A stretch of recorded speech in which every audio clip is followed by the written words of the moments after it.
Bonjour bien-aimés familles humaines et co-créateurs, je suis qui je suis, Gilles Mansillon, et je viens à vous aujourd'hui brièvement pour discuter un petit peu de cette transformation vers le nouvel âge dans lequel nous rapprochons, disons, bien qu'on a déjà tous les 2000, un peu plus de 2000 ans, ça prend, on change d'âge, on était dans la constellation, dans l'âge du poisson, pendant très longtemps, quand le Christ est arrivé, c'était l'âge du poisson, c'est l'âge c'est un âge superficiel, du glamour, des sauveurs extérieurs, et là nous sommes rentrés dans l'âge du Verseau, c'est l'âge de la libération, l'âge de l'illumination, l'âge des anges, et donc dans ce nouvel âge, on n'est plus à l'attente de quelque chose d'extérieur pour nous sauver, on doit découvrir nos pouvoirs intérieurs pour arriver à se libérer.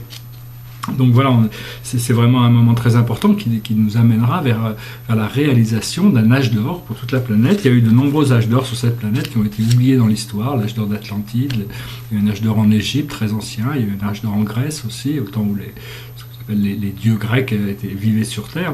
Tout cela, il y a plus de 50 000 ans, donc c'est très ancien, on a oublié toute cette histoire, ça va bientôt revenir d'actualité, mais essentiellement le 21 décembre 2012 nous sommes rentrés officiellement dans l'âge du Verseau, et donc c'était vraiment un moment très important, la fin du calendrier Maya. Les Mayas étaient une civilisation très avancée qui en a donné les secrets du temps et de la conscience, et qui ont pu créer leur calendrier autour de ça, en sachant que le temps n'existerait plus après.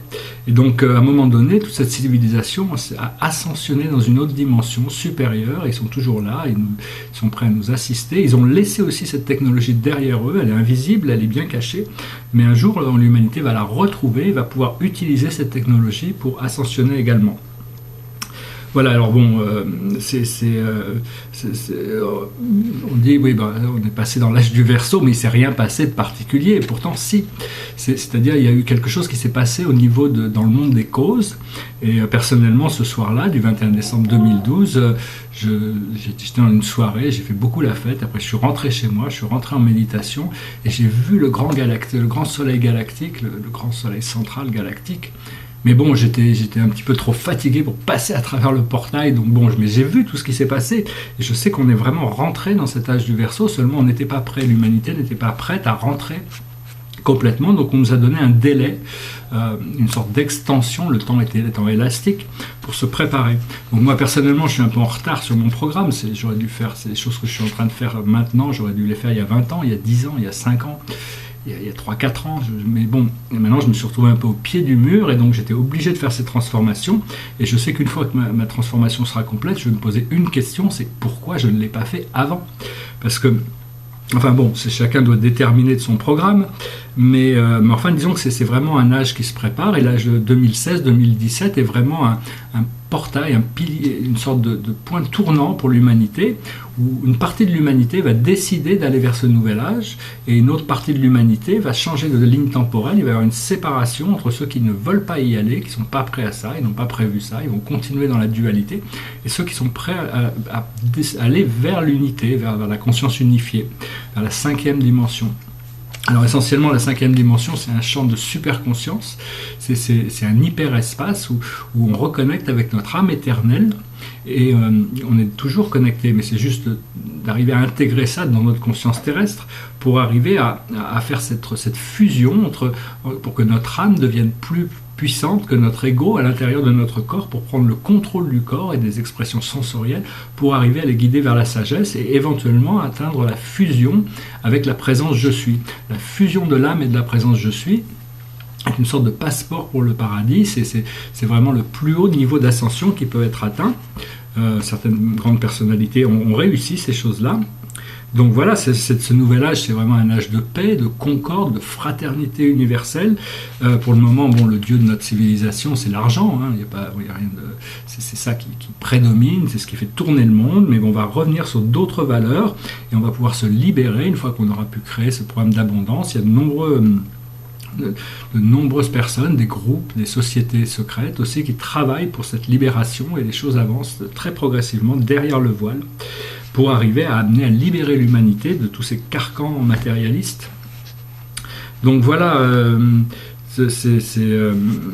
Voilà, donc bon, essentiellement, c'est ce qu'il faut faire. Une fois qu'on a fait le choix de l'amour, le choix de la lumière, le choix de l'unité, on n'a plus, on se dirige vers cette voie et c'est comme un train. Une fois qu'on est monté dans le train, on n'a pas besoin, on reste sur les rails et on y va, quoi.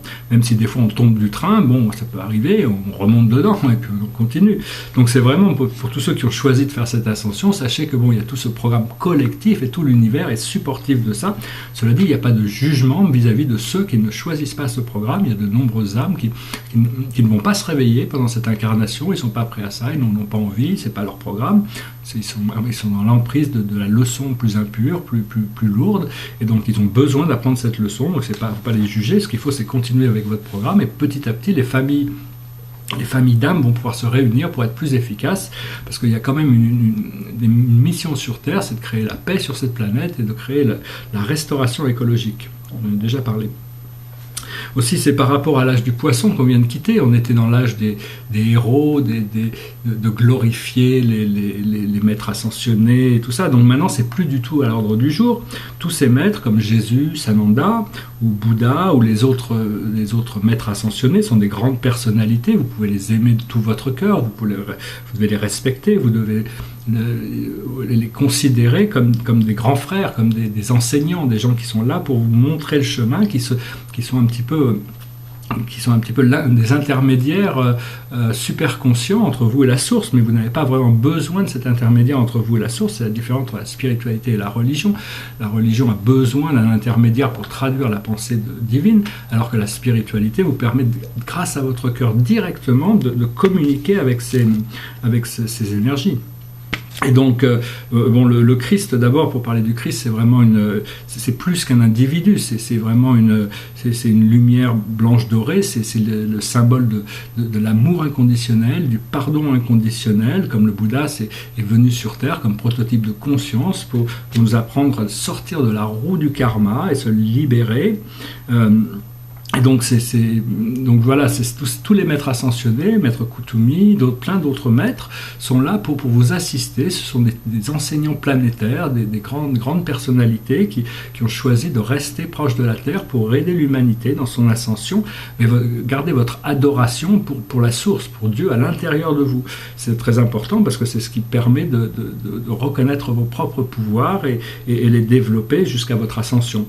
Alors bon, il y a plusieurs prières qui peuvent être faites, qui sont assez essentielles et qui peuvent, à chaque fois qu'on voit qu'on se retrouve confus, ou on se retrouve à sortir du bien-être, il y a des invocations ou des prières. Une prière très puissante, c'est ce qui pourrait être répétée une fois, deux fois, trois fois. C'est bien toujours de les pratiquer par trois.